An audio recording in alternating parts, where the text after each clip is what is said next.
પાટણ નગરપાલિકાની આજરોજ મળેલી સામાન્ય સભામાં મહત્વની વાત એ જોવા મળી હતી કે પોતાનું જ મહત્વ બતાવવા માટે શાસક પક્ષના અમુક સભ્યોએ વિપક્ષની ભૂમિકા અદા કરી હતી। જે એમની યાદીઓ આપેલ હતી એ યાદીઓનો પાલિકા પ્રમુખે 171 પ્રમાણે જવાબ પણ કરી દીધો હતો। તેમ છતાં પણ તેમને વિકાસના કામોમાં અવરોધરૂપ થાય એવું કામ આજે કર્યું હોવાના આક્ષેપ પાલિકા પ્રમુખે કર્યા હતા, જેનું તેઓએ દુઃખ વ્યક્ત કર્યું હતું। સાથે પાટણની જનતાને જે નુકસાન થશે તેના બધા જ નુકસાનના સીધા જવાબદાર પાલિકાના 5 સભ્યોને પાલિકા પ્રમુખે દોષી ઠેરવ્યા હતા। જે વિકાસનું કામ પોતાની કારોબારીમાં મંજૂર કરાવ્યા હોવા છતાં પણ આજે સામાન્ય સભામાં એમણે નામંજૂર કર્યું હતું। એ સમિતિના સભ્યોએ કર્યા હોવાનું જણાવ્યું હતું।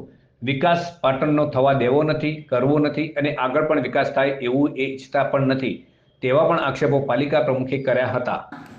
કુલ કામો 75 હતા, વધારાના 11 કામો હતા, એમ મળી કુલ 86 કામો હતા।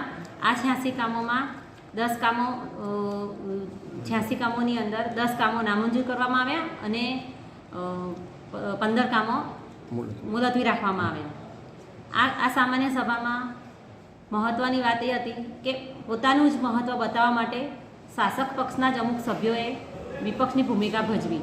જે એમની યાદીઓ આપેલી હતી એ યાદીઓનો આપણે 271 પ્રમાણે જવાબ પણ કરી દીધેલ હતો, છતાં પણ એમણે વિકાસના કામોમાં અવરોધરૂપ થાય એવું કામ આજે કર્યું, એનું એ આજે મને ઘણું દુઃખ છે।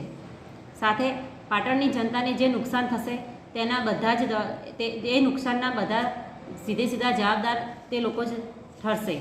એ શૈલેષભાઈ પટેલ, નરેશભાઈ દવે, હિનાબેન શાહ, મનોજભાઈ પટેલ એમ ઘણા લોકો અને એમજી પટેલ જે વિકાસનું કામ પોતાના કારોબારીમાં મંજૂર કરાયું છતાં પણ આજે સામાન્ય સભામાં એમણે નામંજૂર એ જ સમિતિના સભ્યોએ નામંજૂર કર્યું, એટલે એમને વિકાસ પાટણનો થવા દેવો નથી, કરવો નથી અને આગળ પણ વિકાસ થાય એવું એ ઈચ્છતા પણ નથી।